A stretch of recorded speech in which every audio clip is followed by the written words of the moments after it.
નમસ્કાર દર્શક મિત્રો, હું શીતલ મહેતા. ન્યૂઝ ઓફ કચ્છમાં આપનું સ્વાગત છે. જોઈએ આજના સમાચાર. કલાપૂર્ણમ પ્લાયવુડ એન્ડ લેમિનેટ તમામ પ્રકારના પ્લાયવુડ તથા હાર્ડવેર માટેની ખરીદીનું ઉત્તમ સ્થળ. કલાપૂર્ણમ આર્કેડ, BCCB બેંક સામે, new station road, Bhuj. Ketu Mehta 9408619451. રાષ્ટ્રીય અને આંતરરાષ્ટ્રીય છેતરપિંડીના રૂપિયાની હેરાફેરી માટે કચ્છના અલગ અલગ ગામના અને શહેરના ગરીબ તથા જરૂરિયાતમંદ અને ઓછું ભણેલા લોકોને વિશ્વાસમાં લઈને તેમના નામે ગાંધીધામ આદિપુરમાં દુકાનો ભાડે રાખીને દુકાનોમાં એકાઉન્ટ ધારકોની જાણ બહાર તેમને પ્રોપરાઇટર બનાવીને તેમના નામે પેઢીઓ ઊભી કરીને ઉદ્યમ રજિસ્ટર કરાવીને બેંક એકાઉન્ટ ધારકોની બહાર તેમના એકાઉન્ટમાં 182.37 કરોડની હેરાફેરી કરવાનું કૌભાંડ બહાર આવ્યું છે. પૂર્વ કચ્છ સાયબર ક્રાઇમ પોલીસમાંથી મળતી માહિતી પ્રમાણે આદિપુરના આરોપી યશ મૂલચંદ ભાટિયા, સિદ્ધાર્થ સુનિલભાઈ સોની, સાહિલ દિનેશ શર્મા, વિજય રાણા, અલ્પેશ સુરેશભાઈ લોહાર, રાપરના ઇલુભા મંગુભા જાડેજા, મોટીરામના વિશ્વરાજસિંહ ઉર્ફે વિશુભા બાલુભા જાડેજા અને સણવાના હાર્દિક હરેશ રાજગોરે પૂર્વ આયોજિત કાવતરું રચીને અલગ અલગ ગામના તથા રાપર, આડેસર, માધાપર, ભુજની વ્યક્તિઓના નામે સેવિંગ તથા કરંટ એકાઉન્ટ ખોલાવીને બેંક એકાઉન્ટની તમામ સામગ્રી તેમની પાસે રાખી હતી. દેશમાં તથા વિદેશોમાં થતા સાયબર ફ્રોડના નાણાં તેમાં હેરાફેરી કરીને કમિશન મેળવીને પરત નાણાં ઠગબાજો સુધી પહોંચાડવા માટે આરોપીઓએ અલગ અલગ ગાંધીધામ તથા આદિપુરમાં દુકાનો ભાડે રાખી હતી. એકાઉન્ટ ધારકોની જાણ બહાર તેમને પ્રોપરાઇટર બનાવીને તેમના નામે પેઢીઓ બનાવી હતી. ઉદ્યમ રજિસ્ટ્રેશન કરાવી આ પેઢીઓના નામે ખોટા ઇન્વોઇસ બિલો બનાવીને ભારતભરમાં જે ઠગાઈ કરીને સાયબર ક્રાઇમના ગુના આચરી ગેરકાયદે નાણાં મેળવીને તેને હેરાફેરી માટે આ અલગ અલગ એકાઉન્ટના ઉપયોગ કરવામાં આવ્યા હતા. ઠગબાજોએ કુલ 81 બેંક એકાઉન્ટ ખોલાવ્યા હતા અને તેમાં 182.37 કરોડની રૂપિયાની હેરાફેરી કરી હતી. બેંક એકાઉન્ટ દીઠ જુદી જુદી રકમનું કમિશન રાખીને આ નાણાં અન્ય અલગ અલગ જગ્યાઓએ મોકલ્યા હતા. આ સાયબર ક્રાઇમના મામલામાં પોલીસે તપાસ કરતા આ એકાઉન્ટમાં કુલ 74 જેટલા સાયબર છેતરપિંડીની ફરિયાદો હોવાનું સામે આવ્યું હતું. આરોપી યશ મૂલચંદ ભાટિયાએ એક એકાઉન્ટ ધારકને છેતરપિંડીના પૈસા છે, એકાઉન્ટ બંધ કરાવવું પડશે તેવું કહીને તે એકાઉન્ટ ધારકને બોલાવીને તેમના બેંક એકાઉન્ટમાંથી 5,532 રૂપિયા ડીડી મારફતે ઉપાડી લીધા હતા.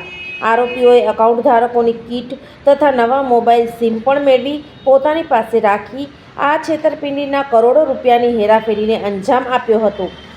એક અરજદારે કરેલી અરજીના આધારે સાયબર ક્રાઇમ પોલીસે તપાસ શરૂ કરતા ધીરે ધીરે આખું કૌભાંડ બહાર આવ્યું હતું. આ અંગે સાયબર ક્રાઇમ પોલીસના હેડ કોન્સ્ટેબલ અનિલકુમાર વાડા ગોતે સરકાર તરફે ફરિયાદ નોંધાવી છે અને હવે આમાં 8 આરોપી સામે ગુનો નોંધીને તપાસનો ધમધમાટ તેજ કરવામાં આવ્યો છે.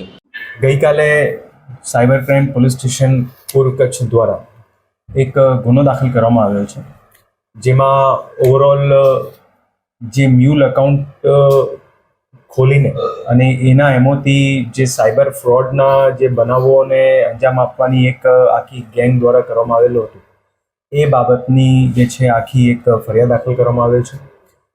આ ઓવરઓલ જે બનાવ છે અને આખી ગેંગનું જે એમાં ક્રાઇમ છે, આની અરજી તપાસ દરમિયાન જે છે સાયબર ક્રાઇમ પોલીસ સ્ટેશનના વિગતો ધ્યાનમાં આવી.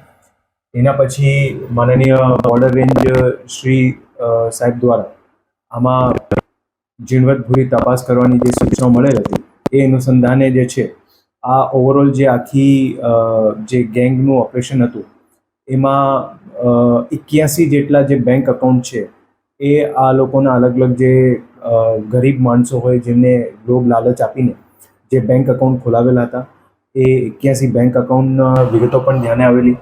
એની સાથે સાથે જ્યારે આ બેંક એકાઉન્ટની તપાસ કરવામાં આવેલી ત્યારે જે સમન્વય પોર્ટલ છે એ પોર્ટલ પરથી પણ વિગતો મળેલ કે એ બેંક એકાઉન્ટને લગતી કુલ 14 જેટલી ફરિયાદ ઓલ ઇન્ડિયામાં જે છે એમાં થયેલી છે, જેમાં સાયબર ફ્રોડના જે છે ક્રાઇમ બનેલો છે.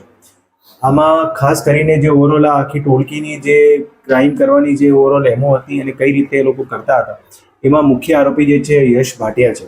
આ યશ ભાટિયા દ્વારા અલગ અલગ લોકોને સાથે રાખીને સૌથી પહેલા એક ફ્રોડ પેઢી ઊભી કરવામાં આવતી. આ ફ્રોડ પેઢી ઊભી કર્યા પછી બેંક ખાતાઓ ખોલવામાં આવતા. બેંક ખાતાઓ ખોલાવ્યા પછી એ ખાતાઓની વિગત બીજા લોકોને આપવામાં આવતી અને પછી જ્યારે પૈસા આમાંથી વિડ્રો થતા તો પછી જે છે એના પેટે કમિશન અને અન્ય પૈસાઓનું જે છે વિતરણ કરવામાં આવતું. આ ઓવરઓલ જે બનાવ જે ગુનો દાખલ કરવામાં આવ્યો છે એમાં અત્યારે 8 આરોપીઓ વિરુદ્ધ ગુનો દાખલ કરવામાં આવ્યો છે, જેમાં પોલીસ દ્વારા 4 આરોપીઓને ધરપકડ કરવામાં આવેલી છે, જેમાં સૌથી મુખ્ય જે છે યશ ભાટિયા એમને પણ પકડી પાડવામાં આવ્યું છે. અને એની સાથે સાથે એક જે આરોપી છે એ અત્યારે હિંમતનગરની જેલમાં છે, જે બીજા ગુનામાં જેલમાં છે, અને બીજા જે 3 આરોપી છે એમને પકડવાની જે છે તજવીજ અત્યારે પોલીસ દ્વારા ચાલુ છે. ખાસ કરીને આ બનાવથી જે પોલીસ સાયબર ક્રાઇમ પોલીસ સ્ટેશનમાં દાખલ થયું છે એનાથી અમારા પોલીસ દ્વારા બધા લોકોને ખાસ અપીલ છે કે આવી કોઈ પણ વિગત હોય, કોઈ લોકો ખાસ કરીને કોઈ લોભ લાલચ આપીને અગર તમારા કોઈ અકાઉન્ટ જે છે ખોલવા માંગતા હોય, આવું ક્યારેય જે છે કોઈને એવું ફેસિલિટી આપવાની નહીં. કારણ કે આવી રીતની અગર ફેસિલિટી કોઈને મળતી હોય તો પછી જે એવા નાના નાના બનાવો થતા હોય એનાથી એક મોટું જે છે આખું સ્કેમ જે છે ઓપરેટ થતું હોય છે. અને આ ઓવરઓલ જે તપાસ જે છે એ તપાસમાં અત્યારે પણ જે છે અમુક વિગતો જે ધ્યાને આવી રહી છે, એમાં જે પૈસા અને જ્યાંથી ક્રાઇમ થતું હતું એમાં આપણે ભારત દેશના અલગ અલગ રાજ્યોમાંથી જે છે આખું આ નેટવર્ક જે છે એમાં ઉદ્ભવ થતું હતું, જેમાં વેસ્ટ બેંગોલ, તમિલનાડુ, દિલ્હી, હરિયાણા, ઉત્તર પ્રદેશ એ ત્યાંથી પણ જે છે અલગ અલગ રીતે આ ટોળકી દ્વારા જે છે બીજા લોકોના સાથે રાખીને આમાં આખી ક્રાઇમ કરવામાં આવતું હતું. આની તપાસ જે છે અત્યારે સાયબર ક્રાઇમ પીઆઈ દ્વારા કરવામાં આવી રહી છે અને આગળમાં જે છે આરોપીઓની રિમાન્ડની પણ તજવીજ ચાલુમાં છે. દર્શક મિત્રો, આજે તારીખ 17 ફેબ્રુઆરી 2026 આ હતા આજના સમાચાર. આવતીકાલે ફરી મળીશું. ત્યાં સુધી મને રજા આપશો. નમસ્કાર.